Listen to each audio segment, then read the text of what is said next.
హనుమ జయంతికి సంబంధించి కూడా ప్రమాణం ఏం చెప్తారంటే, వైశాఖ మాసంలో కృష్ణపక్షంలో ఏనాడైతే దశమి తిథి వస్తుందో ఆ దశమి తిథి నాడు పూర్వాభాద్ర నక్షత్రము ఉంటే ప్రశస్తం, పూర్వాభాద్ర నక్షత్రం లేకపోయినా నువ్వు దాని గురించి విచారించవలసిన అవసరం లేదు. దశమి తిథి నాడు హనుమత్ జయంతి చేయవచ్చు. అయితే హనుమత్ జయంతి చేయడానికి యథార్థానికి ఒక ప్రధానమైన లక్షణం చెప్పారు. హనుమత్ జయంతి చేసేటప్పుడు పరివారముతో కూడినటువంటి హనుమని పూజ చెయ్యాలి. పరివార సహిత అంటే మనం ఏమనుకుంటామంటే సీతారామచంద్రమూర్తి యొక్క పాదార విందముల యందు కూర్చున్నటువంటి హనుమ అనుకుంటాం. అలా కాదు.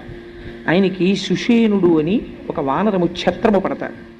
ఆ సుషేనుడు ఛత్రము పట్టినటువంటి మూర్తిని మీరు మంత్రము చేత ఆవాహన చెయ్యాలి హనుమత్ జయంతి నాడు. అలాగే మైందుడు ద్వివిధుడు అని ఇద్దరు ఉంటారు. ఆ మైంద ద్వివి